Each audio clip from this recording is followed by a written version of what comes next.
What is going on, everybody? This episode of the podcast is brought to you by My Auto Care. My Auto Care is revolutionary in the auto care industry, folks. Here's why. Because they come to you. I've said it once. I've said it 100 times. Not quite 100, but it feels like 100 because this place is legitimate. They come to you and they make car repairs easy and simple.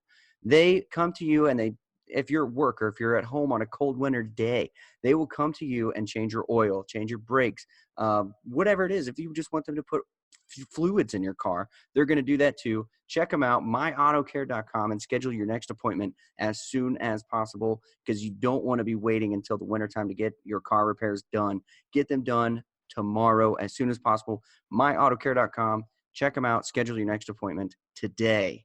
This episode of the podcast is also brought to you by Affinity Apartment Communities. Affinity Apartment Communities makes living comfortable. They make it easy to get signed up. The application process is so easy. Go to their website, affinityapartmentcommunities.com, and check out how easy their application process is. They'll get you set up in a place. They'll have new carpet, new paint, everything. They make it so nice to move into a new place, and they make it so easy and seamless. Check them out, affinityapartmentcommunities.com. Don't forget to tell them Tim and Shipe sent you, both to My Auto Care and Affinity Apartment Communities. We want to show them some love. So tell them Tim and Shipe sent you to Affinity Apartment Communities and My Auto Care. And also check out the Agape Ridge Cabins. For your next weekend away, your next week away, check out agaperidgecabins.com. and schedule your next getaway as soon as possible. They're in Hocking Hills. It's so beautiful out there. They have hot tubs, and they're just beautiful cabins. Check them out, agaperidgecabins.com, affinityapartmentcommunities.com, and myautocare.com. We love them all, and we thank them all so much. Let's get to it. Could be up to the offensive line. No, Prince's going to throw for it.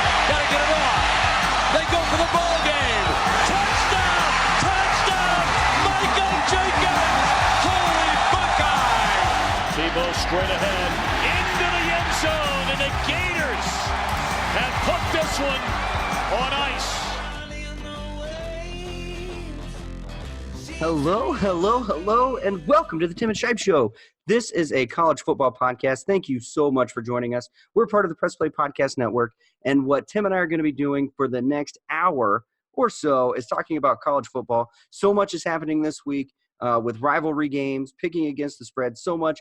But with all of the great things happening, nothing is greater than the one and only Joel Guinan, who's sitting in again for our next episode. Welcome back, Joel Guinan. Thanks so much for being a part of the show today, man. Oh, thanks for having me, guys. Glad to be here. Always welcome. It's always a pleasure to have you. Thank you so much. And what are your thoughts, Joel, before we run into it, what are your thoughts on the Ohio State-Penn State game last week? Let's get into our last week review with starting it off with Joel Guinan. I mean, obviously, it's a great game to watch. Third quarter was a little bit sad for an Ohio State fan. Mm-hmm. Should not have gone down that way. I think the way, if you're watching the pregame and just hearing everybody picking the scores of what they thought it was going to be, even seeing old Urban Meyer picking the scores, I thought they had the right range of what the game should have been.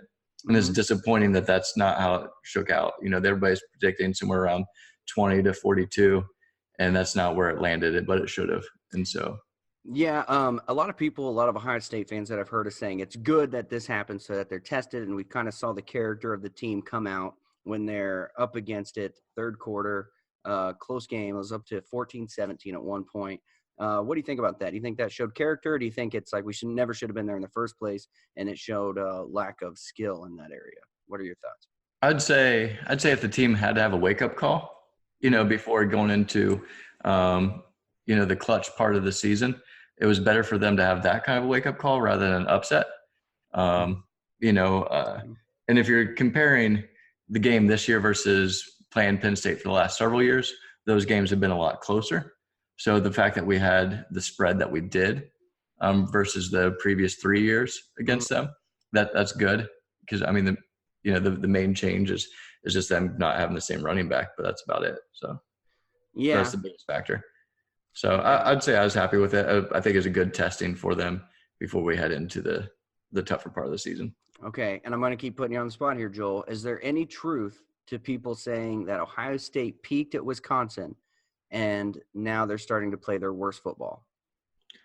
I haven't noticed it. I mean, Okay. I think it's more what people are seeing is the beginning of our schedule where we just had some really outlandish scores against some teams that were just not that great. So it looks like a dip, but it's really just as our schedule's gotten tougher throughout the latter half of the season is what we're seeing.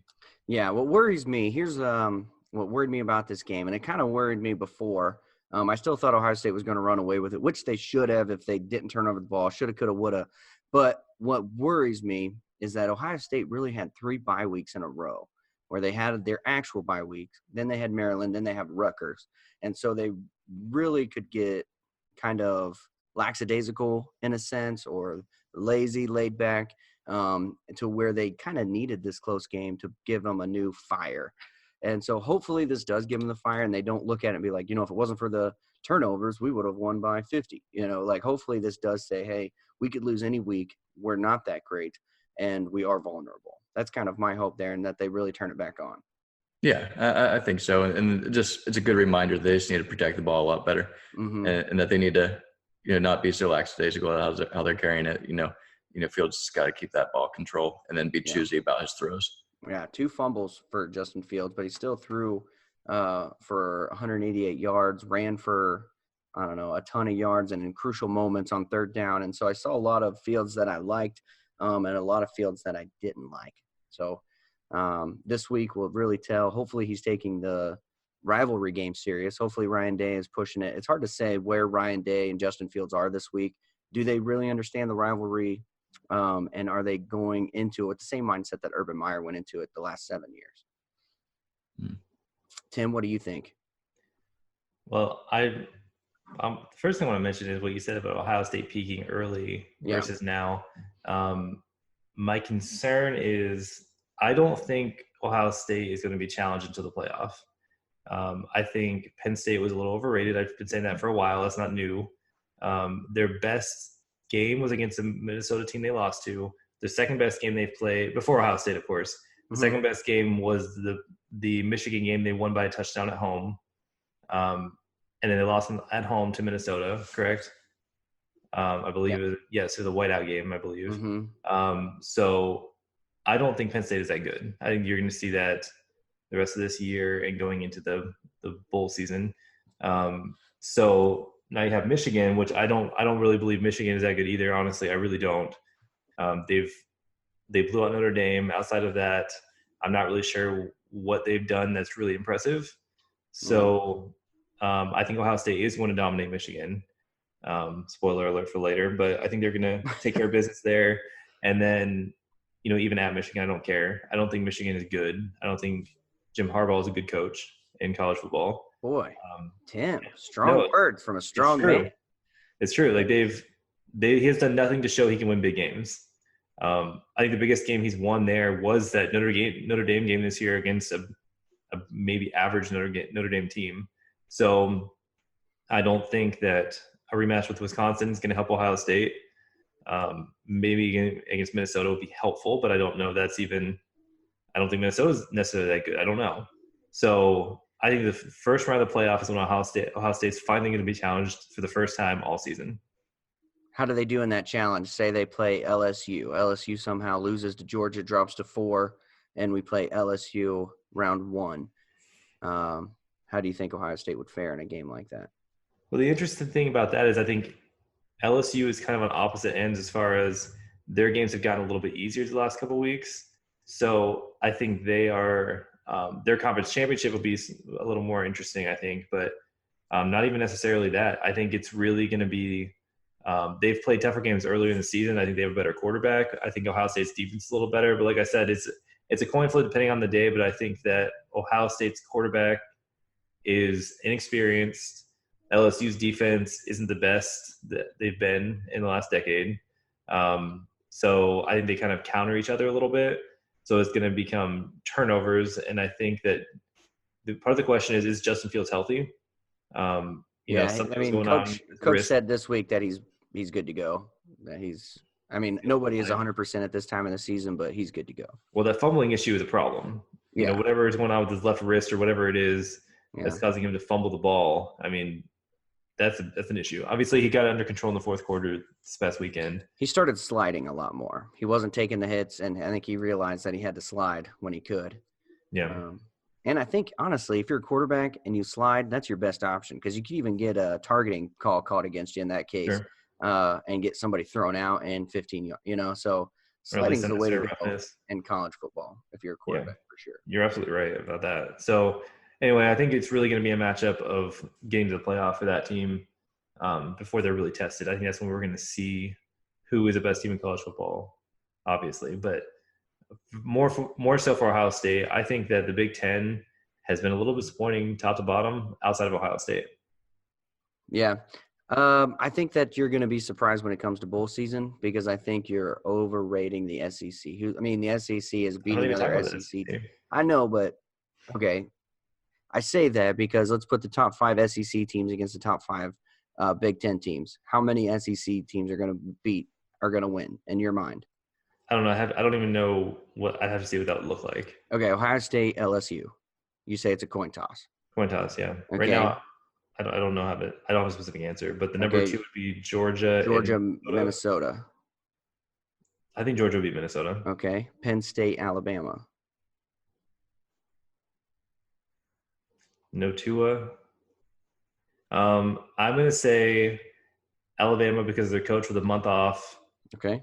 He can handle that. Okay. I'll figure out who would be. And then who would be after that? Florida or Florida. Okay. Florida with Iowa. Florida would be Iowa. Okay. Auburn. Who would be after Iowa? Wisconsin. Wisconsin and Michigan. Yeah. Oh yeah, I forgot Michigan. Okay, Florida, Michigan. We'll go that way. Same as last year. Okay. Iowa, Auburn, or Michigan. Did you say Michigan already? Yeah, Michigan, Florida. Iowa, Auburn. That'd be an interesting game. Okay, so I think Iowa. You think Iowa over Auburn? Yeah. Look at you. Freshman quarterback. Okay, so what was that? 4 out of 6? 3-1 with a coin flip. Yeah. Okay. So yeah, you can see your bias coming through, right, Tim? No, I don't think that's bias. I think that is bias because who have those teams beat besides each other? Huh? You don't think Florida will be Michigan? I think it'd be way closer than you think. I think Michigan's peaking at the right time. Ever since the second half of the Penn State game, they've been rolling, offense and defense. They've been a solid team on all sides. Like I'm worried about this week, honestly, because I think Michigan's going to come in fired up, and I think Ohio State is going to come in thinking they've won the last 18 of the last 20, like you said, and like I'm honestly worried about this week because I think Michigan's peaking at the right time for this season. So I think Michigan's a much better team than what a lot of people are saying, or a lot of people outside of the Big Ten who haven't been watching Michigan. I feel like we're getting stuck in the weeds, lost in the weeds here. So you're saying that this is your argument for Ohio State being more challenged than what I'm giving them credit for in the Big Ten?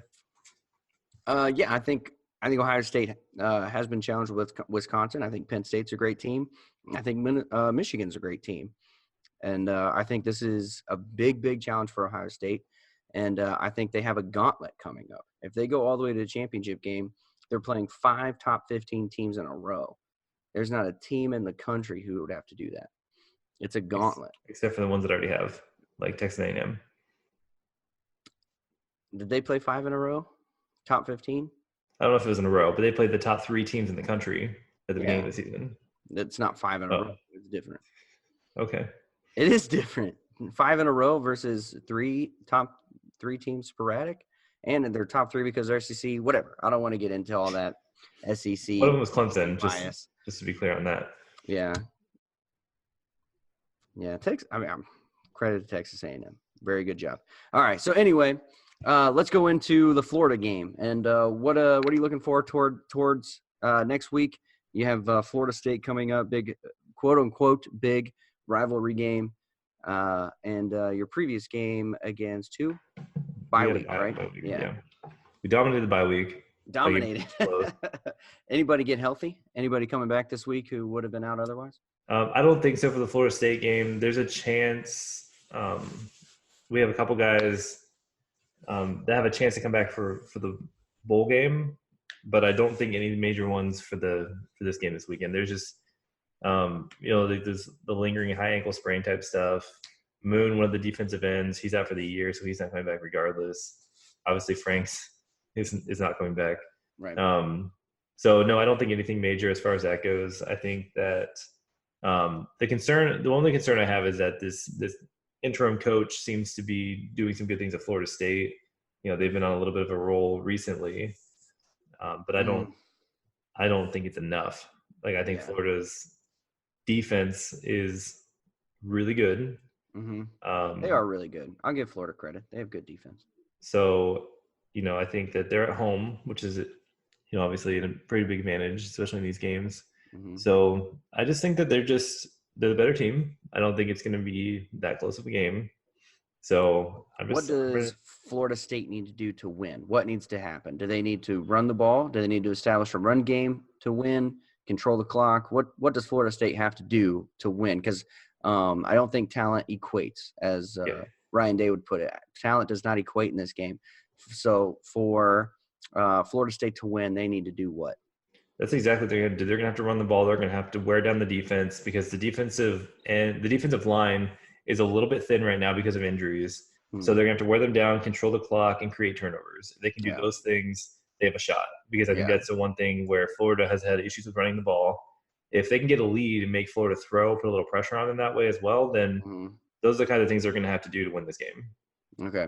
So it kind of has to be one of those anomaly games where Florida State plays perfect and Florida has a lot of errors. Yeah. I mean, I think if Trask can be a game manager for this game, if they can, I'm hoping they're going to run the ball this week. Like, actually try to run the ball. I don't understand what's going on with that, but I'm hoping we actually see more runs this game and just basically just taking control, because I don't think Florida State can stop any of us on any level if we're doing what we should do. Yeah. Okay. So let's transition to the college football playoffs. Do you have anything you want to add, Tim? I'm sorry, I don't want to cut you short on Florida. And what are your expectations for the game? I mean, I know we're going to do the pick 'em, so I don't know if you want to reveal anything like that or what your expectations are. But do you see the starters being out by third quarter? Or by fourth quarter, or I don't think there will be. I think it'll be the fourth quarter. I think it's fourth quarter game. Yeah, like I don't think it's going to be like an absolute blowout through three quarters. Florida's traditionally this season, that third quarter has been their quarter. They've been closer games in the first half, and the third quarter is where Florida's pulled away in the games they've won. All their games have been close, so that even the ones they've lost have been close games. But it seems like the third quarter has been their best, strongest quarter of the season. So I think that's what we're going to see again, probably, is a closer game in the first half and then Florida taking control in the second half. Okay. I think that's fair. I think I'm blanking on Florida's coach right now. Who's Florida's coach right now? Dan Mullen.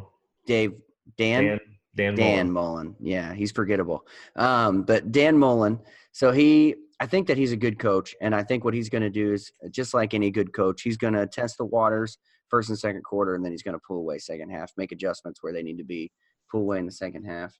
That's what I'm saying. I'm not to give away my pick 'em, because I need to pick against you this week, but I would say Florida by 17 is kind of what I'm saying. Yeah. All right. Yeah. So we'll see how it goes. All right. So into the top four. Let's go through the committee's top four, and then Joel will go with your top six. We'll go committee top six, Joel top six, Tim top six, and then I'll close out with my top six. So the committee has moved Ohio State past LSU this week with the win over Penn State. The 28-17 win against Penn State was enough for the committee to jump Ohio State to number one. To me, it looks like the committee was just looking for an excuse to jump Ohio State to number one because they believe they're the best team in the country. Agree, disagree? What do you think, fellas? Well, I'll go first. I think that they overreacted a little too early for me. Okay. I told you this a few weeks ago, that I think Ohio State should become number one if they beat Michigan. But I don't think after the games that they've played recently, I would say, I would even argue the past 3 weeks, Clemson's had tougher schedule than Ohio State. Outside of the Penn State game. Outside of Penn State, before Penn State, yes. Yeah, okay. So LSU's schedule outside of Arkansas in the last few weeks have been significantly more difficult. Overall, this season, LSU is a much more difficult schedule. So I don't know why all of a sudden they're going to – no, I don't think it's debatable. It is debatable. Okay. It's not debatable. Tell me. Alabama's their only quality win. Yeah, Alabama's their only Alabama, Florida, Auburn. Again, Alabama's their only quality win. What, really? Burn. So, define quality win. You were saying top 15 a minute ago. So are we going top 15? Because all three of those are top 15. Quality win. Mm-hmm. All right. I was probably being a little radio special, but I think that special. That's good. I don't know. Florida's an okay win. I don't know if Florida's as good. I think they have a good defense. I think Trask, when he's put under pressure, makes bad choices. I don't think they have the offense to compete with anyone else. And we're going to do the Florida path to the playoff, Tim, before we close out today. See what it takes for Florida to get to the playoff without a national championship. They're 0.001% of getting to the playoff. Tim's going to lay it out for you later in the show for all you wonderful, sweaty Florida Gator fans out there.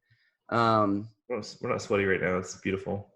No, you're sweaty 99.9% of the year because it's disgusting in Florida. Okay, so we have... You have an anger problem. I'm going to work on that. I do. I have had an anger problem. I need to, but that's personal.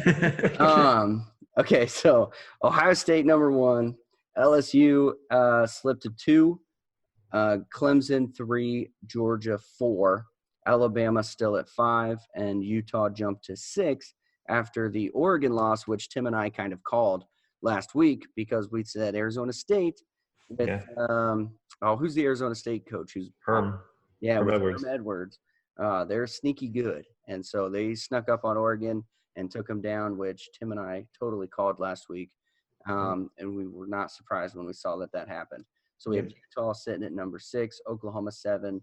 Minnesota at number 8. Right off the bat, Joel, do you have any problems with that? Do you like it? I'm fine with I'd probably knock Utah out. I think either Oklahoma or Minnesota could move into that spot very easily. I wouldn't even be surprised if that happens next week.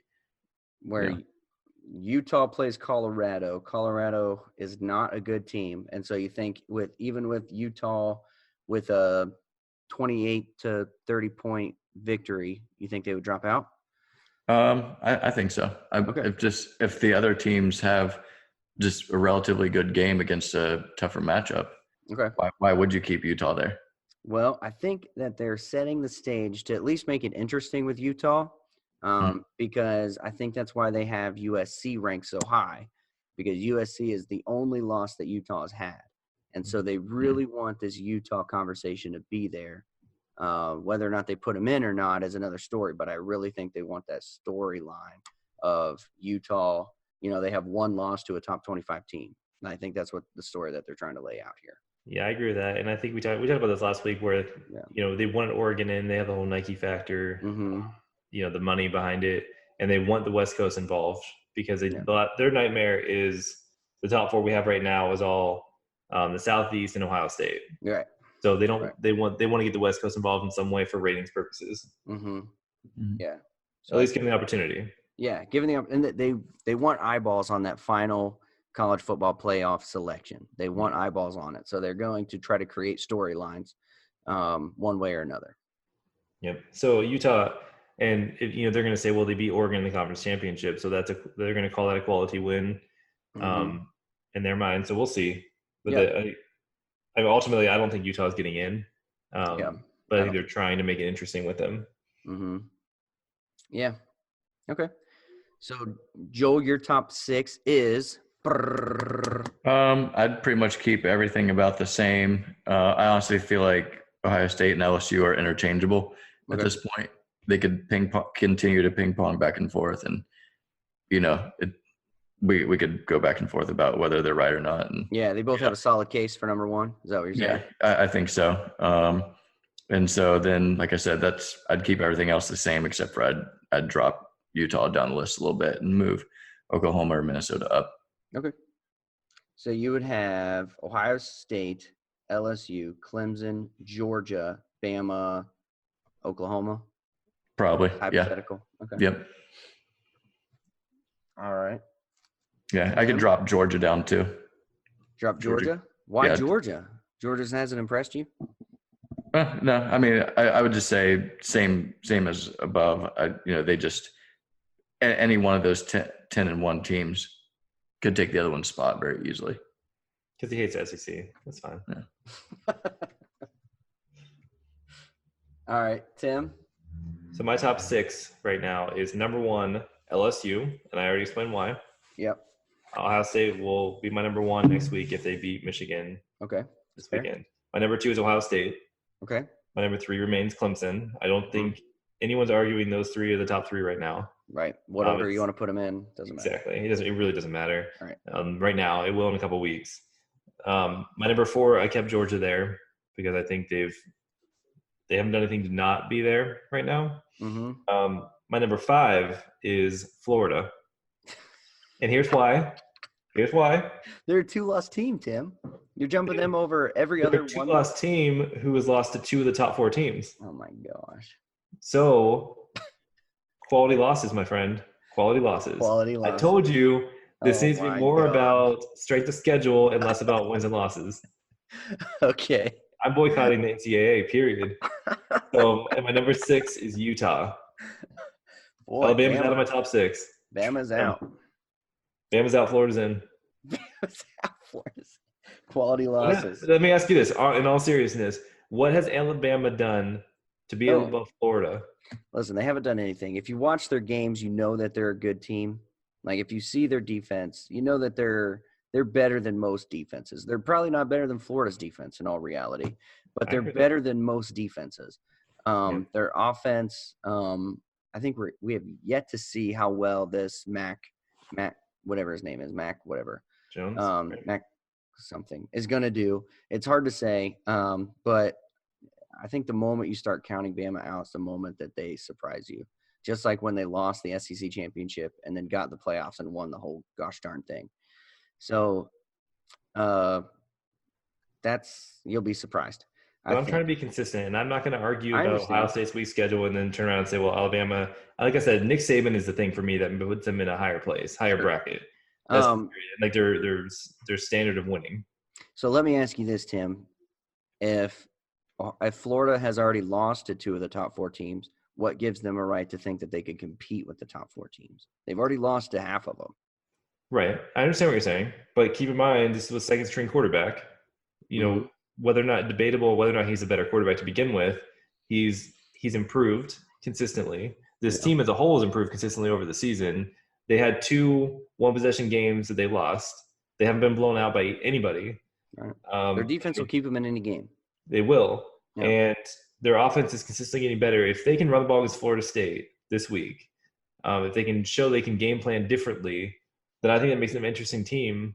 They're an underdog regardless of who they play. No question, they're an underdog. And I think they're peaking at the right time. And I think they're going to come back next year and be even stronger. But I think they've done enough to show that they're playing competitive games. They're scheduling competitive games. Let's see what they can do. I mean, they're scheduling competitive games as far as you think the SEC is competitive. I mean, what's their out-of-conference schedule? Notre Dame? That's their – Who, for Florida? Yeah, Florida. No, Florida's Georgia. Miami played Florida State and Miami this year, which I understand it didn't necessarily work out to be like the most competitive. Yeah. But your schedule is 10 years ago. That's a really tough out-of-conference schedule. Yeah, but it didn't turn out that way. But I understand your argument. So that's what I'm saying. That's my whole point of like committee needs to reinforce that. That's my point. Yeah. And not just with Florida. There's other teams too. Down with Alabama for the week out-of-conference schedule, up with Florida. A lot needs to change, and I think the changes that are going to happen are going to be to the detriment of the players, which is what I don't want to see. And we're going to talk about that probably with Joel later. But I think the changes that are going to be made to make this, to have a realistic idea of who the best conference is, who the best team is, it's going to be to the detriment of the players, which I don't like. So you have LSU, Ohio State, Clemson, Georgia. Is that who do you have? Yeah. Georgia, Florida, Utah. Yep. Okay. I have Ohio State, Clemson, LSU, Utah, Bama, Georgia. And I threw some wrenches in there. Here's why I put Clemson at number 2. Why do you think LSU wants to be number 1? Why do you think Ohio State wants to be number 1? To play Utah? Because nobody wants to play Clemson. To play Utah, to play whoever it is. You would rather play Georgia. You would rather play anyone. I would rather play LSU than Clemson right now. Yeah. Because Clemson's peaking. And so I think Clemson is your number 2 team right now over all these other teams. And I think Ohio State, like I mentioned to Joel earlier, I worry that they peaked too soon. They peaked around Wisconsin, and they're kind of overhyped right now. They're believing their hype, and that really worries me these next few weeks. And I hear it's going to be bad weather again in Michigan, and Ohio State is built for a dome. Like, no question about it. Ohio State is built to play in a dome. With their style of play? Yeah, with the way they play, the speed that they have, bad weather only benefits the other team when you play Ohio State. Yeah, I agree with that. I think it hurt them against Wisconsin in the first half. Yep, it hurt them against Penn State. Very much, especially in the third quarter. Yep. The fourth quarter, it dried out, and they seemed to do and better. They did fine. Yep. So inclement weather benefits the other team. And so if I worry about Ohio State. I think if Ohio State loses to Michigan, they still have a really good chance of being that number 4 spot. Just like I think if LSU loses to Georgia, they still have a really good chance of being that number 4 spot.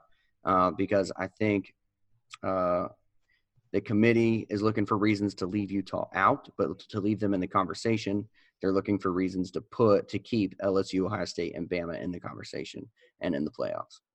So that's why I have Bama at 5 because of what I said earlier, that I think they're a good team, even without Tua. And Georgia has not impressed these last few weeks. So I'm dropping them to 6. So let me ask you this scenario. Okay. After the conference championships, let's say we have a 1-loss Ohio State team, a 1-loss Georgia team, and a 1-loss Utah team, and LSU and Clemson went out. Which of those teams is out? Is out? Yeah. Ohio State, Georgia, Utah with 1 loss. 1 loss, Utah's out. That's not even possible because Georgia or LSU would have to lose there. So let's say LSU lost 2. So Clemson went undefeated. Yeah. All those other teams lost a game except for Utah. So we're saying LSU, Ohio State, Utah. Yes. I'm only keeping 1. And Georgia. And only 2.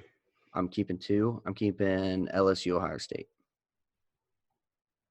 So Georgia, Utah are out even if Georgia beats LSU in the conference championship? Oh, no. Georgia's in. Yeah, Georgia's in over LSU if Georgia wins. LSU is out? No, yeah. I disagree completely. I think if Ohio State loses and Georgia beats LSU. You're putting LSU in over Ohio State? I think so, yeah, because of the loss. Maybe. Boy. It's a tough one, though. That is a tough one. That's the committee's best case scenario. That's exactly what they want. Yeah, that's what they're hoping for at this point. Yeah, that's the committee's best case scenario. I guarantee you they are hoping that Clemson does not lose. Yeah. Clemson makes things interesting. Right. With a weak schedule. Yeah, you want Clemson in, you want Ohio State in, you want LSU in. You want those 3 teams to win out, and then you want that controversy to be at number 4. That's what you want. Or you want like mass chaos. Mass chaos, right? They're rooting for chaos. That's what it is. Yep. Yeah. All right. So Tim laid out for us Florida to make it to the championship. X, Y, Z, A, B, C needs to happen. Here's what has to happen. I'll start with the most obvious and move down. So Florida has to beat Florida State this week. Clearly. They need Auburn to beat Alabama. Hold on. Let me pause you. Does it matter how much Florida beats FSU by? I think it matters. It definitely matters because they don't have a conference championship, so they need to dominate Florida State. Okay. I'm saying 3-4 touchdowns easily. like no question. And it can't be a one possession game or even a 10-point game. It has to be clear. Okay. Especially at home. Right. Against a bad Florida State team. So Auburn has to beat Alabama. LSU needs to beat Georgia in the conference championship to knock Georgia out of the conversation. Mm-hmm. I need Utah to lose to Colorado because I don't think they would drop far enough if they lose to Oregon in the conference championship. So I need them to lose to Colorado. Mm-hmm. It's a big ask. Yes, it is. I need Ohio State to beat Minnesota or Wisconsin to beat Minnesota. Either one of those is fine. Oklahoma State needs to be Oklahoma this week, which is possible. Mm-hmm. Unlikely, but possible. And then the biggest caveat based on the stupid committee's rankings this week is Kansas has to beat Baylor. Because they bumped Baylor up 5 spots for absolutely no reason. They beat Texas, a 5-4 Texas team, and they bumped them up 5 spots. I just don't. They're just trying to make it interesting for Oklahoma this week. It's exactly what the committee's trying to do. We talked about this earlier today. It's a problem for me. So now Kansas has to beat Baylor because I think if Baylor loses to Oklahoma in the conference championship, then they're still going to be too high because of their weirdo rankings. So that's it. That's the path right now. If all those things happen, then Florida and their 1.2% chance of getting in, I think they're right there. Yeah. Okay. Your last $100. Okay, I'm giving you 100 to 1 odds. And you're spending your last $100. You laying it down on Florida to get to the playoffs. Oh no, I need Pampers. So I can't. My wife would kill me. I'm just not gonna do it. We don't buy diapers anymore. I'm just joking. But no, I would not. You're not taking it? No. Me either. There's too many things. It's not in their control. If it was all in Florida control, they had to do this one. They'd be Florida State and they're in. Yeah, that's a different conversation. But too many things, too many outliers on too many different teams. Yeah. It would be amazing, but there's no way Florida is getting into the playoffs. There's a way. I just laid it out for you. There's no way. Here, I'll lay it out for you right now. There's no way Utah gets in. There's no way Minnesota gets in. There's no way Florida gets in. There's no way Baylor gets in. All those teams are out. No matter what? No matter what. There's no situation where that happens. Nope. They're all out. I disagree. I would say it's extremely unlikely. I would not say there's no way. They're all out, Tim. I would put my last 100 on none of those teams making the playoffs. Wow. Well, I'm not saying they're going to make the playoff if everything plays out the way we expect it to. But in my scenario, we're in. It's a good story. It's a good story. It would be a good story. Yeah, but that's not. None of it's happening. All right, so I want to talk a little bit more about the college football playoffs. What stands out to you about it? Anything? Here's what stands out to me. The committee hates the Pac-12. The committee hates the Big 12, and the committee, except for Baylor. But the committee loves the Big Ten and loves the SEC.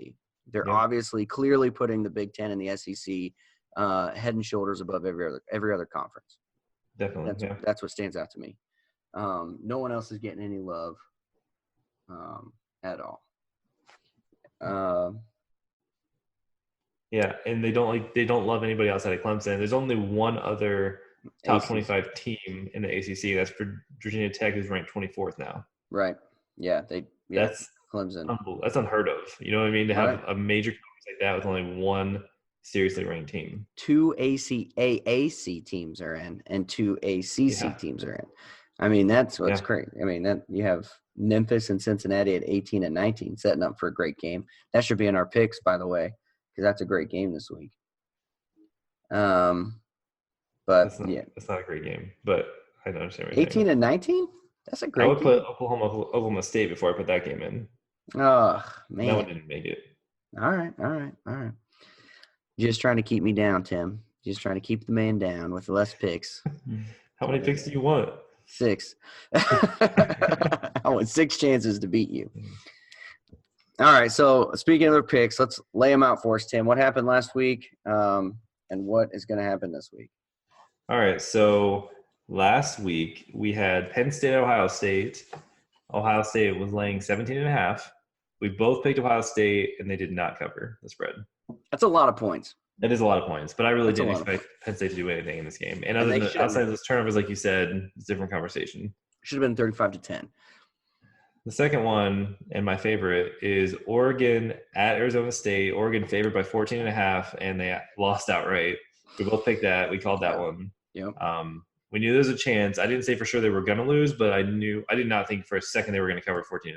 Yeah. So we're both right there. And then the last one was TCU at Oklahoma. Oklahoma was favored by 19 points. We both took big TCU. We both were right there. Yeah. We both said there's a potential there for an upset. And it didn't look like it at first, but TCU came back and made it a really interesting game. And they had a shot. So Yeah. we were 2 for 3. Unfortunately, we both picked the same games for those 3 games. So I'm still up 7-3 with 1 regular season and 1 conference schedule left to go. Conference championship schedule, sorry. Yeah. So It's not looking good. we picked the top 4 games this week. Okay. And unfortunately, Cincinnati and Memphis did not make our top 4. I'm sorry. I think we should do 5. Put it in there, Tim. Why? Because I need it. Sorry, I already gave you the numbers. You can't change it now. You didn't give me any numbers. You gave me the teams. That's what I'm saying. I gave you the teams. All right. Let's hear it. We'll give you 4. Fine. FSU at Florida. Mm-hmm. Florida favored by 17.5. Oof. It's a lot. They're begging you to pick Florida State on this one. 17.5. You go first. No, I'll go first so it doesn't look like I'm robbing you. Give me Florida State. All right, I'm taking Florida. Okay. So we're opposite there. The next one is Ohio State at Michigan. Ohio State is favored by 8.5. 8.5. Just so it's clear on the record, Joel, you see how I have my T's. Mm-hmm. So I already picked my teams. Joel, who do you have there, man? 3 times. Joel, who do you have? Florida State, Florida. Florida 17.5. I think it's going to be closer. I think Florida State beats the spread. My man. Me too. Now you're for sure going to lose it, Chad. You hear that? Yep. Kiss of death right there. That spells doom right there. We'll let you go first on this one, Joel. Ohio State at Michigan. Ohio State favored by 8.5. I think they beat it easy. I think that's underrated. Am I next? Yeah. I don't want to pick this one. I want to stay away from this one. Give me Michigan. Not to win.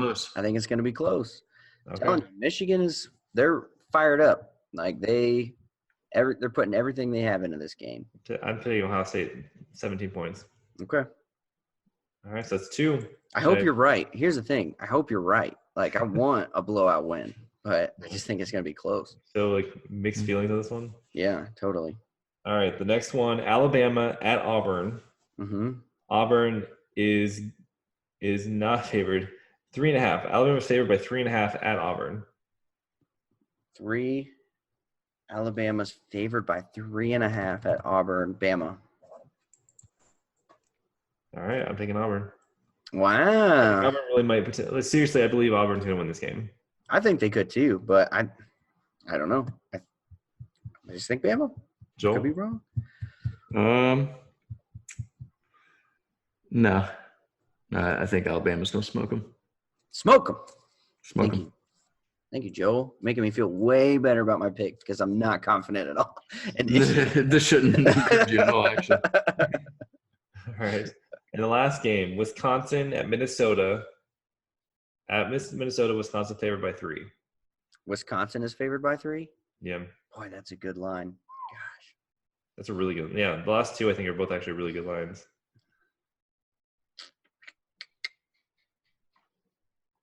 Minnesota. I'm taking Wisconsin. Different on all of them. All 4, yeah. Wow, this is my chance. I could catch up completely. Good timing. Yeah. Yeah. Joel, who do you have? Wisconsin and Minnesota? I got Minnesota. Attaboy, Joel. 3 out of 4. Yep. You either have a great week because of Joel or a terrible week. Yeah. So This will really tell you a lot about yourself at the end of this week. All right. So closing monologue, final thoughts.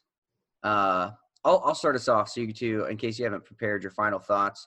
I have a prepared final thoughts, and surprisingly, we haven't talked about it enough this week. Being an Ohio State Florida podcast, my final thoughts are on the game. It is the game this week, the rivalry. Ohio State at Michigan. You almost said it. You almost got kicked out of Ohio. Ohio State at Michigan in the big house, taking them on in the cold, in the rain. It's going to be a nasty game. It's going to be a who's better prepared kind of game. This is not an Ohio State game to run away with. As much as the media wants to hype it that way, I think Ohio State and Michigan are very comparable as far as talent and coaching. It's going to be a really, really tough game, and Michigan's going to come with the fire. And so be ready for a really close game. Be ready for a really tight game. This rivalry is still the best rivalry in the country, despite what Tim thinks. These teams absolutely hate each other. There's a fight almost every year. They absolutely hate each other, and they want to win worse than anything. My only worry is that Ryan Day, Justin Fields don't get it at this point. Like, you always felt like Urban Meyer got it. He understood the rivalry. I worry that, Ryan Day plays the good game of he doesn't say their name. He doesn't refer to them as Michigan. He still refers them as a team up north. That's because he knows what Ohio State fans want. I don't think that he believes that or even really cares deep down about this rivalry. He has no real ties to Ohio or Ohio State. It's the best coaching job that's available in the world, probably in college football, and you'd be silly not to take it. And he's a really good coach. Love Ryan Day. Nothing against him, but he's not an Ohio guy, and I worry that he's not going to take this rivalry as serious as what I want the coach to take this rivalry. And so I am super worried about it.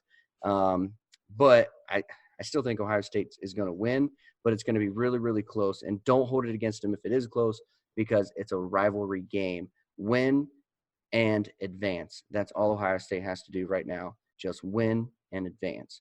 So the game in the big house, it's going to be wild. So I hope you all are ready. Mic drop. Is that it? You done? I'm done. That was about 30 seconds, wasn't it? Something like that. It felt like 7 minutes. I hate you. All right. It's so funny that was your choice of your topic for today, because mine was along the same lines, and we kind of talked about this pre-recording. My argument would be you can hardly call Ohio State and Michigan a rivalry at this point in time. I understand historically they're a rivalry, and you can say they're your rivals, but for me, a rivalry, and by definition, it is competition for the elite status. And is that really the definition? Yeah. I'm going to look it up. Look it up. Continue. I'm sorry to interrupt your final thoughts. That's not a cool word for word, but yes, it is. I'm so sorry. That's not my place to interrupt your final thoughts. I'm so sorry. That's okay. That's cool. I don't care. So, for example, there used to be a rivalry between Miami and the University of Florida. It doesn't really exist at this point because Miami hasn't been relevant since like 2001. Right. So, in their minds, there might be a rivalry. But, and I talked to someone on Facebook earlier today, and I asked them about it because I said, Indiana might consider them to be Ohio State's rivals because they play each other every year and they feel like it's a tough game for them. But Ohio State doesn't consider them rivals. So maybe that's the difference. I don't know. But I don't think that Ohio State would be like, what are you talking about? We're not worried about you. That's what Michigan is becoming against Ohio State, because Michigan has not been – they've been competitive at times in this series, obviously, but they've been dominated as far as scores. I know they get hyped up for this game, but they get hyped up for Wisconsin. They get hyped for Penn State. So, everyone's like, I have not heard the hype nationally that there used to be between these two teams when what's that, Lloyd Carr, whatever his name is. Lloyd Carr was the head coach at Michigan. Cooper, yeah. That's since Michigan has not been nationally relevant consistently. This has not been a true rivalry. Ohio State's dominated the rivalry if you want to call it a true rivalry. And that's where I think it differs. Like, they're a rival as far as they don't like each other, but they're not a rivalry until they're being competitive against each other consistently. And those games truly matter. And that's, to me, what the difference is. That's why if you're saying Florida State, quote unquote rivalry, the issue for me recently with those two teams is, unlike Steve Spurrier days where they were playing national championships against each other, they were 1 and 2 seeds, they've been one or the other has been really good and the other team's not. And that's really what's missing. And recently, Florida and Georgia has been a bigger rivalry because they've both been, at least relevant at the same time. So that's what I'm saying with Ohio State, Michigan at this point is overall victory lacking significance in those games, and Ohio State dominating in the win-loss column. Yeah, I understand your point. To react to your final thoughts, I understand your point, and I understand that Ohio State has dominated, but I think more again, it's about the tradition. It's about just how bad these teams want to win. Both teams want to win more than anything else. And again, the season is almost always on the line for one team when it comes down to this game. Lately, it's been Ohio State, but in 2016, it was 2 versus 3. Both were playing for a playoff spot.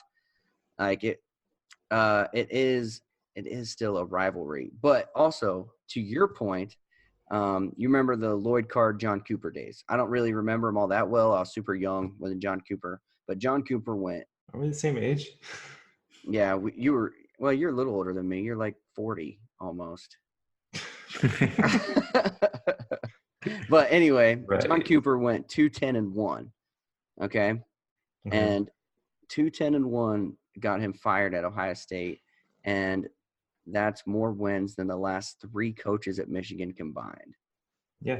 2. And isn't that kind of the point, though? It's like – I know. That's why I'm saying it's to your point, but it's also to just the Ohio State dominance over this rivalry. But it's still a rivalry because of the passion and, like I said, how much both of these teams – how much, like, it means for the coaches. Coaches lose their job if they don't win these games. And mark my words, Harbaugh's on the seat if he loses this game. And we're running out of time, but quick thought, Tim. Is Tom Herman on the hot seat? Not yet. They'll give him another year. At the end of next year, if they're not significantly better than he is, absolutely on the hot seat. You see him headbutt a player with a helmet on? I don't think it matters. It didn't make. He's losing his mind. Like, well, he's a joke now. Who headbutts? He headbutted him like 4 times with the player wearing a helmet, and he's not like. That's your guy, man. Like, no, he's not my guy. He's not my guy. He's a joke now. He's a joke now. At the beginning of the season, he was your guy. Yeah, at the beginning of the season, the beginning of last season, I had a lot of respect for him because of what he did at Ohio State as a coordinator. But what he's doing as a head coach at Texas, it's just ugly, and he's embarrassing himself, and he needs to go. And I think Texas needs to pull the ripcord on Tom Herman. He should have stayed at, was it Houston? Yeah, he was doing well at Houston, and he's ugly at Texas. Yeah. It's ugly. 6-5, not acceptable. Joel, final thoughts. All right, my final thought is that the college football playoffs need to move to 8 teams. Okay. All right, it's going to make it way more interesting. It will solve a lot of this dilemma, who makes it into this very super short playoff season. I mean, most other sports have way longer playoff seasons rather than one playoff game and then you're in the championship. Yeah. So it just makes no sense. I've always thought that since they said it to begin with. Even that first season when Ohio State won the very first college football championship, I thought there should have been more teams into it. In fact, I didn't believe that we deserved the spot we got that year to get into the college football playoffs. I thought we should have been top 8, and that's what the playoffs should have been, but not in top 4. I would also be fine with if they got rid of a bunch of the bowl games or some of the other stuff. And if maybe even the selection process even came down to these conference championships to get them into the games where they're like more have an alt route play to get in like the NFL. Yeah, like, exactly. Yeah. Like you got to earn your spot. Maybe even I don't know how many conferences there are.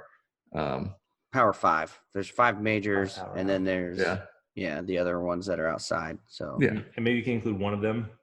Yeah. Mm-hmm. And you could create a couple wild card positions, if you would. Yeah.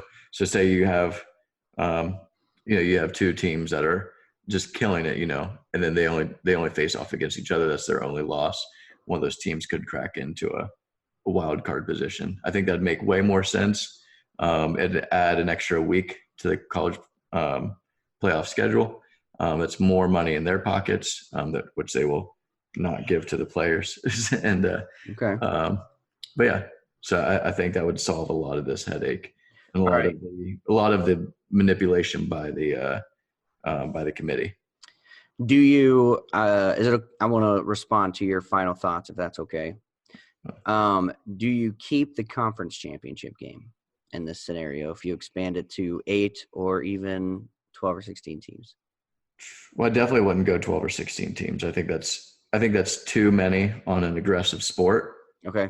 I mean, I get it. There's many weeks to the pro football playoffs, but this isn't basketball. Yeah, I mean, Right. You can't go 64 teams or whatever. Okay. So we'll keep it at 8. 8 is your sweet spot. Yeah. With 8, do you keep a conference championship game? I could take it or leave it. I would say keep it if it has a huge effect on who gets in. Like especially if it was the deciding factor for who those teams are, make it mean a little bit more. Okay. So who benefits from an 8-team playoff? The viewer won, because I feel like this is what the viewers want. Fan 100%. Yeah, we get more college football. So yeah, I'd be fine if you scratched a regular season week to do it. Like scratch one of those goofy Rutgers games for Ohio State or something. Where every team is playing some, team that they don't deserve to be playing them. Yeah, I mean, that they just had to pay off to get them to do that game, Mm-hmm. And so scratch all those, scrub games, or at least one of them, to make this happen. Yeah. Okay. I see it. I think that, like I said earlier, I think the player loses in this scenario. More demand on their body, more demand on, risking injury, ruining their career, because so much focus is being put on the player and their potential in the NFL. Yeah. One injury, you're done. Just like Tua, this could end his career. These kinds of injuries have injured careers in the past. Luckily, modern medicine is keeping more players in the game longer for the fan. Who knows if it's paying off for the player. So as a fan, I would love an 18 playoff. I think if you go that route, you do away with the conference championship game and you go by outright regular season conference champion. But so I think, yeah. I like it. I would love it. I would love it. And I'm becoming more of a fan of it as this season goes on. Yeah. The biggest thing that you could change is if you got rid of one of the regular week games. Mm-hmm. The only way that hurts players is statistics later on down the road of, then you have this big asterisk where this is how many, reception yards or whatever somebody had in the regular season, and they're doing it all with one less game. Yeah. But at the end of the day, who cares? Because it gave your team a better shot to get into the playoffs for a crack at the championship. Yeah. I like it. I like it, and I think we're going to have you back on our postseason final episode of the season podcast to talk about where we would like to see college football go moving forward, because I think that's definitely up for debate. Also, I can't believe we didn't mention Rutgers turning down Greg Schiano, not pulling in Greg Schiano as the head coach of Rutgers. Rutgers basically saying that we don't want to compete in football anymore. We're all about the money by turning down Greg Schiano. So it's just so much has happened in college football this past week, and we don't have enough time to talk about all of it. But we did have an amazing time. Thank you all so much for being a part of the show. Thank you all so much for just tuning in and week out just to hear Tim and I talk about sports, because honestly, we do this whether or not you listened or not. So, but we love the fact that you're listening. We love the fact that you support our show. Thank you so much. And thank you so much to Joel Guinan for being our special guest this week, giving us his final thoughts, his picks. What a benefit it is to have Joel Guinan on the show. Thank you so much, Joel. Thanks for having me, guys. We love you. And thank you so much to our sponsors, My Auto Care, Affinity Apartment Communities, Agape Ridge, and thank you to the Press Play Podcast Network. We can't thank everyone enough. We love you all so much. Mwah! We'll catch you next time. He's Tim Jones. I'm Aaron Shipe. Thanks for being a part of it. We'll catch you next time. And go Gators.